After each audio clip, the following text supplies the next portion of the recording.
I'd love to get your help defining a phrase, just, I suppose, explaining a phrase, and then segueing into a conversation around mental models and cognitive biases and so on. So ordinary moments determine your position, and your position determines your results. So what is meant by that line, and what is meant by position? So the counterintuitive insight that I had about decision making from studying sort of Buffett and Munger and Peter Kaufman and a host of other people who've influenced my thinking is that they almost never find themselves out of position. And if you want to think of it as position as your circumstances, they're never forced by circumstances into doing something that they don't want to do. And often that means they look like an idiot in the short term, but in the long term, they win. And if you consider Buffett, for example, as we've talked about, he closes down his partnership during a bull market in the 60s because he doesn't know how to invest anymore. He's lost touch. He can't find what worked for him. He reopens it later in terms of Berkshire Hathaway. Time magazine, I think it was 1999, he's on the cover as being out of touch. 2001 stock market bursts. Right now, today, I think as of last quarter, he's got $150 billion on the balance sheet. And so what he's always doing is he's everybody thinks he's out of touch and he looks like an idiot, but he always wins because no matter what the outcome is, he wins. If the stock market goes up, he wins. If the stock market crashes, he wins because he's put himself in a position where no matter what happens, he can take advantage of circumstances rather than having circumstances take advantage of him. And I think that that's a key element we don't realize. If you put Warren Buffett in a bad position, where all of his options are bad, it doesn't matter how smart he is. It doesn't matter how Warren Buffett he is. Everybody looks like an idiot when they're in a bad position, and everybody looks like a genius when they're in a good position. You could then create that position by having a handful of commandments, and I'm making these up. I'm not saying this is what Buffett does because I haven't tracked him as closely as you have. But for instance, I know someone who's of a similar cut from a similar cloth, and he's like, no short positions, no leverage, that. And he has 4 or 5 rules that he follows, which means he doesn't always beat the S&P 500, let's say, but he's very rarely in a position where where he's a distressed seller or is forced into a bad position, right? So he's able to play a very long game. So I guess please keep going, but I'm wondering how you consistently create that type of position. So let me talk about it in terms of finance and then apply it to something else that's totally, you would think it doesn't apply to. So in finance, like you can think of low debt, you can think of saving money, you can think of always having dry powder. It doesn't matter if you have the best idea in the world. If you can't take advantage of that idea, you might as well not have the idea. You have to be in a position to take advantage of the ideas that you have. And you have to be in a position where somebody can't sort of like call you in at the exact wrong moment because that's really expensive, as everybody sort of learned during the great financial crisis and is now forgotten.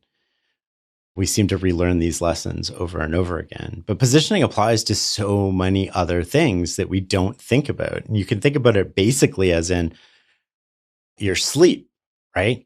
Did you work out? Are you healthy? Are you eating well? Are you investing in your relationship with your partner? What position am I in the moment that I get into a fight or argument or disagreement with my partner or my spouse? And we don't think about the position we're in at that moment. But if you imagine that there's a patch of grass between you and them, is that grass dry or is it wet? Have I watered that for months, in which case the spark isn't going to light it on fire? Or is this smallest little spark going to start this forest fire?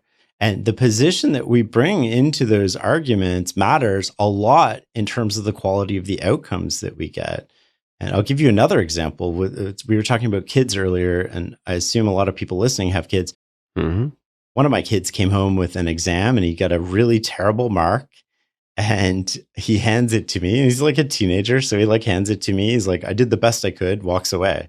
And normally the conversation ends there. And I was like, okay, well, now is not the moment that we're going to talk about this because I know I've got this teenage attitude thing going on, but we're going to circle back to this. And so later that night, I was like, talk to me about what it means to do the best you can. And what he told me about the best he could was like, when he sat down to write that test from 10 to 11, he focused all of his energy and all of his effort on it. He made the best decisions possible from 10 to 11. But what he forgot or didn't really appreciate is what position was he in at 10 a.m. when he sat down to write that test? Did he fight with his brother in the morning? Yep, he did. Did he eat a healthy breakfast? Nope, he didn't. Did he get a good night's sleep? Nope, he was up late. Did he study? No, he sort of half-assed it. And so what happened was he was in a bad position at the moment he sat down to write that test. He was ill prepared to write the test. But yes, he did the best he could in that moment. And so often we think about life in terms of how do I do the best I can in this particular moment, rather than how do I put myself in the best position? And part of that is like we're always predicting. We're predicting creatures. And so we're always trying to gauge what the outcome is and maximize towards that outcome. I want to go all in on Tesla. I want to go all in on whatever, because I want to maximize my return. And what we don't think about is like, okay, well, what is the cost of doing that? What if I'm wrong? And how do I position myself for multiple possible futures where what if my idea is not correct? Can I still survive? And can I thrive on that? And if you look back and you sort of like look back at Carnegie and Rockefeller and all these, historical people who built these great businesses, including Buffett, they always take advantage of a weakness in somebody else's position when their position is strong. Who else would you, and I know you mentioned a few names, but outside of Buffett and Munger, who else would you put on your short list? And not to make you pick favorites, I'm sure that you could give a very long list, but just off the cuff, if you had to pick 5 to 10 people, let's just say. Could be 4, but let's aim for 5 or slightly more people who you really respect as incisive, deliberate decision makers who would make that list. So we have a mutual friend, Naval Ravikant. He would be up there. Patrick Collison would sort of be up there. Kat Cole, who works at Athletic Greens. Yeah, totally. One of my favorite people. She's always one step ahead. She's amazing. I think that there's very few people who are well positioned in everything. Like if you look at somebody who's extremely good at one thing, like Buffett, that comes with extreme weaknesses. But you can have a list of exemplars in your head almost of different people who are good at different positions. But you have to pick what direction you're going. And then what positions do you need to be good at to be good in that direction? And so for me, like I circle back to sort of like core things, right? Which people don't really think about, but they're core to everything we do in terms of like health and relationships and friendship and purpose and community. Am I working on something that I want to be working on? Am I moving closer to my destination? And is my destination the place I want to go? And I think those questions are stuff that we don't really ask ourselves. We're always so focused on like, how do we accomplish the outcome we want, rather than what are the key elements to this process that allow me to play for a long time? Am I going in the right direction? And do I want to get to where I'm going?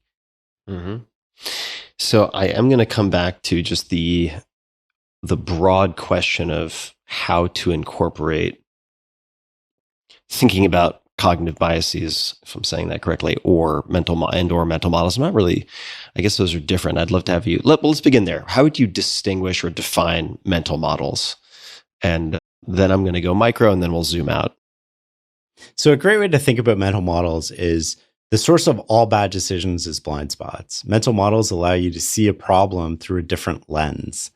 You can look at the problem you can adopt a different persona. A great example of a mental model is like, how would Tim Ferriss think about this? And then I adapt like what I know about you, and I try to see the problem from your perspective. And if I can see the problem from your perspective, now I've done the one thing that actually gets me out of cognitive biases, which is the source of all cognitive biases are basically, we believe that we're part, like what we see is all there is. And we learn about this sort of in physics, right? In grade 9, I think, where you're standing on this train and you're carrying this ball and the train is moving at 60 miles an hour. And how fast is the ball moving? Well, relative to you, the ball's not moving. But if you're watching the train go by, the ball's moving at 60 miles an hour. And so the source of all of our problems is that we only see that we're this person on the train holding this ball. And we can't see that there's a person outside who has a completely different view into the exact same situation that we see. So we can mentally use these tools to sort of accommodate how we can look into the world from a different person's eyes or through a different lens, be that biology or through thinking or through, I mean, the most useful ones tend to be like, and then what? You know, just asking yourself that simple question, I accomplished this, and then what? Then what happens? Inversion, right? How do I avoid all these negative outcomes that I don't want to get? And the Stoics, you've talked about this in the past. The Stoics have been doing this for a long time. They call it a premortem. I think that those are just really helpful ways. And what they're really doing is they're just allowing us to put a different lens onto the problem and see it through a different light. And by seeing it through a different light, we slightly reduce our blind spots into the problem. Yeah, totally. I've found some of, I haven't read these in decades, so caveat lector for anyone who picks these up, but some of Edward de Bono's work, I think he's originally Maltese, but so de Bono's 2 words, but, or actually he may just be a Maltese citizen. I can't peg the nationality. It doesn't really matter. He wrote a book called Lateral Thinking. He has another one, I think it's called The 6 Thinking Hats or something along those lines, which similarly very helpful just for forcing yourself as a portion of a practice to look at the same situation with a different lens, a different set of questions, a different perspective.